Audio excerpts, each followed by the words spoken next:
La loi Avenir professionnel entre en vigueur en janvier 2019. Hélène de Saint-Germain, vous êtes avocat à la Cour, associée au cabinet Cornet-Vincent Ségurel. En quelques mots, quels sont les grands domaines de cette loi? C'est une loi qui, elle a beau s'appeler pour le choix de son avenir professionnel, elle touche quand même beaucoup de domaines. Donc il est difficile d'aller tout en détail, mais je dirais qu'il y a quand même il y a l'égalité professionnelle homme-femme, qui est quand même un élément qui me paraît important, les détachements transnationaux dans la suite des modifications des directives européennes. Vous avez le harcèlement sexuel et la lutte contre les agissements sexistes. Vous avez les dispositions sur l'assurance chômage qui sont quand même assez révolutionnaires. Vous avez également des dispositions sur le handicap pour essayer de lutter contre l'exclusion des handicapés, donc le travail ou le retour au travail des handicapés. Et vous avez quelques dispositifs disparates comme les CDD intérimaires qui sont mis en place. Et puis le cœur du réacteur, c'est la loi sur la formation professionnelle avec le changement sur la formation et l'apprentissage.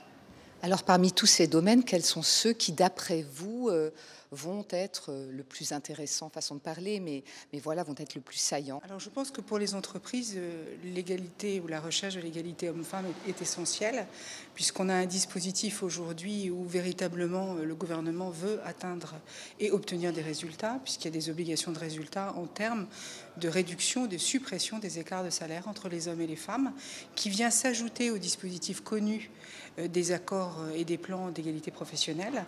Donc aujourd'hui, vous allez devoir publier des écarts, vous allez devoir justifier, si vous êtes en dessous de ces écarts, les mesures qui sont nécessaires pour supprimer. Vous avez vraiment ces obligations de résultat qui seront évidemment sanctionnées lourdement, et en tous les cas sanctionnées si vous n'y arrivez pas. Donc on voit que le gouvernement a une vraie recherche en la matière. Pour le harcèlement, on continue à lutter et à travailler, à créer des outils avec des référents pour s'aider à lutter contre le harcèlement et les agissements sexistes. Et puis on a par ailleurs sur les détachements transnationaux qui sont au cœur des débats de l'Europe, puisqu'on sait que c'est une des préoccupations majeures.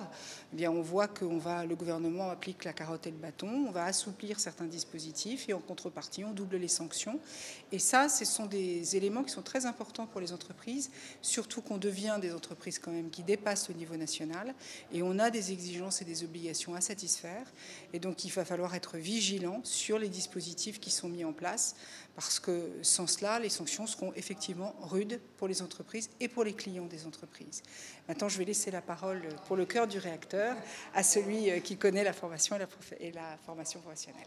Merci pour cette transition. Alors Stéphane Masse, vous êtes directeur de l'opérateur de compétences Opcalia Île-de-France plus précisément. Alors concernant ce volet formation, quoi de neuf ? Écoutez, il y a plein de choses de neuf, bien évidemment, dans cette loi, parce qu'elle a vocation à complètement bouleverser l'écosystème. Alors, on va voir ce soir, soit on peut considérer qu'il y a des menaces.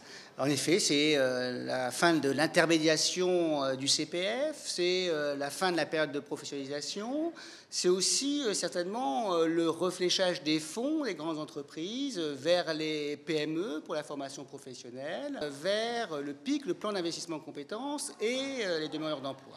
Mais en fin de compte, cette loi, elle génère aussi de nombreuses opportunités pour les entreprises qui vont réussir à s'en saisir. Tout d'abord, elles vont pouvoir donc réinvestir le champ de l'alternance, puisque l'alternance va s'assouplir avec le contrat de professionnalisation et le contrat d'apprentissage. On va avoir donc deux types de contrats qui vont se rejoindre et qui vont être plus souples au niveau de l'accès.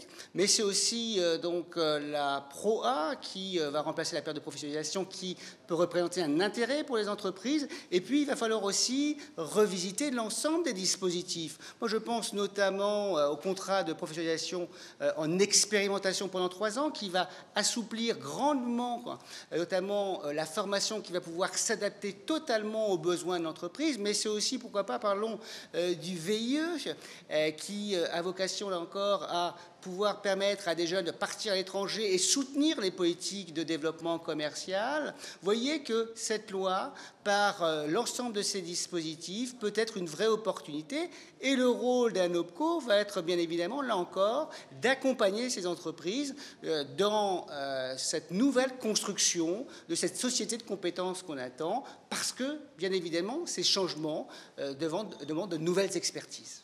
Alors vous l'avez dit, le mot OPCO, hein, les OPCA changent un petit peu, leur mission va changer. En quelques mots, qu'est-ce qui va se passer ? Eh bien, en quelques mots, donc les OPCO vont avoir vocation à soutenir les politiques d'alternance. Le gouvernement a de grandes ambitions, passer de 400 000 à 800 000 alternants, parce que c'est aussi une ambition d'intégration sociétale de ces jeunes dans la société de compétences qu'on veut demain, et ça doit répondre aux besoins des entreprises. Nous allons aussi accompagner ces PME, ces TPE qui ont besoin de grandir et qui ont besoin de constituer ce ferment de l'industrie française.